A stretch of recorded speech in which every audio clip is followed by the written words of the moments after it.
The gymnasium fire was recorded as a tragic accident. That was the official story. Faulty wiring, outdated sprinklers, the usual bureaucratic excuses. The papers ran it for a week, then moved on. But Elias knew the truth. So did the men in black uniforms.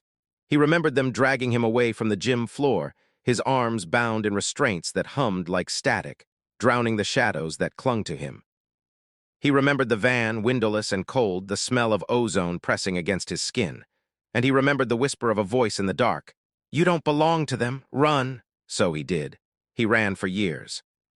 At first it was shelters, train stations, abandoned houses with boarded windows. He lived off vending machines, petty theft, and the occasional kindness of strangers who didn't ask questions. He learned to vanish into crowds to keep his head down, but magic has a way of betraying itself. Streetlights would flicker when he walked beneath them. Electronics shorted out in his hands. Shadows followed him too closely, curling in corners when no light should exist. People noticed. They always noticed. By 16, Elias stopped trying to belong. He became a ghost in his own country. He rode buses to nowhere, crossed borders under false names, slept in forests and under bridges. It was in those years he discovered the fringes, the places society didn't talk about. He found his first market in an abandoned subway tunnel beneath Warsaw. Vendors huddled in the dark, selling jars of ash, bones carved with runes, powders that made your dreams lucid for a price. Most of it was fake, little more than scams for the desperate. But not all. Once he saw a woman breathe flame from her mouth after sipping a vial of thick blue liquid. Another time, a man sold a coin that always landed on its edge, humming with an impossible balance. They were remnants, traces, proof that he was not alone. Yet even in these markets, whispers of true magic were rare. No one spoke of shadows that moved of their own accord. No one else carried fire that burned blue. Elias kept moving, following rumor after rumor across continents. Years blurred, and then at 21 he found it. The lead came from a dying man in a Morocco back alley. His chest was caved in from some unseen force, blood slick on his lips. With his last breaths, he pressed a fragment of parchment into Elias' hand. "Not for me," the man rasped. "For you." On the parchment was a map, drawn in desperate strokes. A desert trail winding into the Atlas Mountains, marked with a sigil Elias had seen only once before, carved in a subway wall in that first underground market. Something stirred in him, a tug deeper than instinct. He followed. The journey nearly killed him. The mountains were brutal, jagged cliffs, sudden storms, nights so cold his breath froze in his beard. He rationed food until he was gnawing dried roots and drinking melted snow. More than once he thought he'd die there, another nameless body claimed by the earth. But the pull kept him moving. Each night when he closed his eyes, he dreamed of scales flashing like mirrors, of a heartbeat so deep it shook the ground. On the 7th day he found the cave. It was carved into the side of a peak, its entrance swallowed by snow and time. The sigil from the parchment was etched above it, faint but unmistakable. Inside, the air was warm, impossibly warm. His breath no longer steamed in front of him. The walls glistened with mineral veins that pulsed faintly, like veins beneath skin. And at the center lay the creature. At first, Elias thought it was a mountain itself. Its bulk was enormous, scales white as marble, each the size of a shield. Its body coiled through the cavern like a living landscape, wings folded against its sides, head resting on claws longer than spears. It was a dragon. No storybook image could have prepared him for the reality. The weight of it pressed on his chest made his knees weak. Every instinct screamed at him to run, yet he couldn't.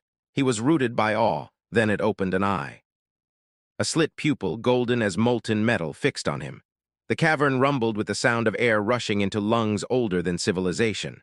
The dragon spoke, not with words but with thought, a voice inside his skull, vast and resonant. "So, the world has decayed enough to send me another stray." Elias staggered back. You're real." "Real?" The dragon's voice was tinged with amusement. "I am older than your languages, boy. I have slept since men carved their first cities. And now I wake because you woke me. I just followed. Do not lie. Your blood called me. You are not like the others." The dragon unfurled its wings slightly, sending a gust of wind that knocked Elias to the ground. Dust spiraled around them. "Why me?" Elias whispered. The dragon lowered its head, teeth gleaming like ivory daggers. Its breath was hot and metallic. Because you are mine and I am yours. The bond was not a ceremony. It was not spoken aloud. It was a surge, a torrent of fire and shadow and something older than either, rushing into Elias' veins. He felt the dragon's heartbeat in his own chest, heavy as thunder. He saw flashes of its memories. Battles fought beneath skies choked with ash, cities reduced to rubble, oceans boiling with fire. And in return the dragon saw him, his loneliness, his rage, his power. The cavern shook as they became one. When it was over, Elias lay gasping on the ground, his body trembling with exhaustion and awe. The dragon curled back into its coil, but its eye never left him. "You will call me Aurelian," it said, "and you will walk this broken age with me, for the world is splitting and only together may we stand." In the months that followed, Elias and Aurelian grew inseparable. He camped in the cave, learning from the ancient creature.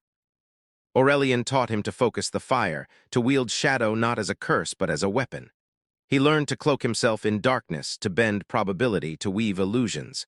And more than power, Aurelian gave him belonging. For the first time, Elias wasn't a freak, wasn't a mistake. He was chosen, but the world outside did not rest. One night, standing at the cave mouth, Elias saw it, the sky tearing open. A rift, jagged as broken glass, split the horizon. From its spilled shapes that should not exist, creatures made of twisted flesh and screaming shadow, crawling and slithering into the world. Aurelian's voice echoed in his skull, grim and certain.